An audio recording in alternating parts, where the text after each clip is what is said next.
আমাদের গাজলের সবথেকে পুরনো এবং টেস্টিদার পাপড়ি চাটের দোকান অর্নিশা স্পেশাল পাপড়ি চাট। এখানে তোমরা দই ফুচকাও পেয়ে যাবে। তো আমরা এখানে পাপড়ি চাট খেতে গেছিলাম, তো তোমরা দেখে নাও কিভাবে বানাচ্ছে। আর এই যে এখানে বানাচ্ছে পাপড়ি চাট। গাজল অর্নিশার স্পেশাল পাপড়ি চাট গাজল হাই স্কুলের সামনে অনিমা জুয়েলার্সের পাশে পাওয়া যায়।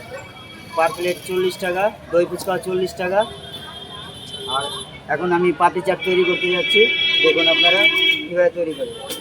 প্রথমে পাপড়ি দিলাম, স্যালাড দিচ্ছি কিছু, তারপরে ঝুড়ি ভাজা দিচ্ছি।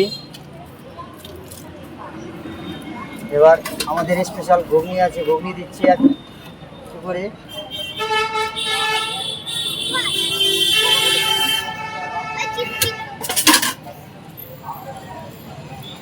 এবার আবার দ্বিতীয়বার স্যালাড দিচ্ছি ভালো করে, পাপড়ি দিলাম।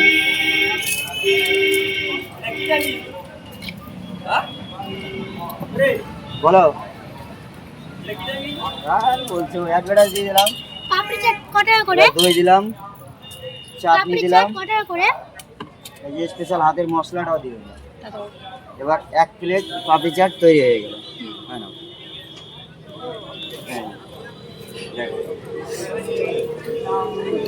তোমরা দেখতেই পেলে কত কিছু দিয়ে পাপড়ি চাটটা তৈরি করলো, আর সেরকমই টেস্ট ছিল পাপড়ি চাটের, কিছু বলার নেই টেস্ট নিয়ে। আর তোমরা তো দাদার মুখে শুনলেই পাপড়ি চাট কত করে প্লেট, আর দই ফুচকাও পাওয়া যায়। তো পাপড়ি চাট 40 টাকা প্লেট, দই ফুচকাও রয়েছে যেটা 40 টাকা প্লেট। তোমরাও যদি এরকম টেস্টি পাপড়ি চাট খেতে চাও তাহলে দেরি না করে তাড়াতাড়ি চলে আসো অর্নিশা স্পেশাল পাপড়ি চাট। আর যাদের সন্ধ্যায় হলেই খুচুর খাচুর কিছু চাট খেতে ইচ্ছা করে তাদের জন্য তো এটা একদম পারফেক্ট। খুচুর খাচুর যখনই ইচ্ছা করবে তখনই তোমরা চলে আসতে পারো পাপড়ি চাটের দোকানে। 1 প্লেট পাপড়ি চাট নিলে তোমাদের মন ভরে যাবে। তারপর চলে আসলাম ফুচকা খেতে। কোথাও ঘুরতে বেরালেই তো ফুচকা খেতে মন চায়। তো সেদিন আমরা গেছিলাম সরস্বতী পুজোয় ঘুরতে।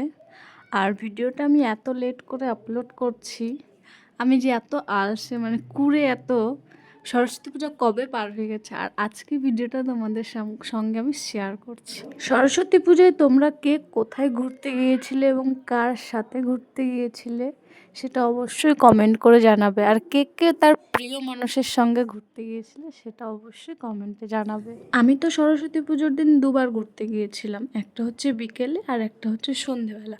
বিকেলে যখন বেরিয়েছিলাম তখন বোনের সাথে বেরিয়েছি, আর সাথে ছোট্ট একটা ভাই ছিল। আর যখন সন্ধেবেলা বেরিয়েছিলাম তখন সব ফ্যামিলির সবাই ছিল।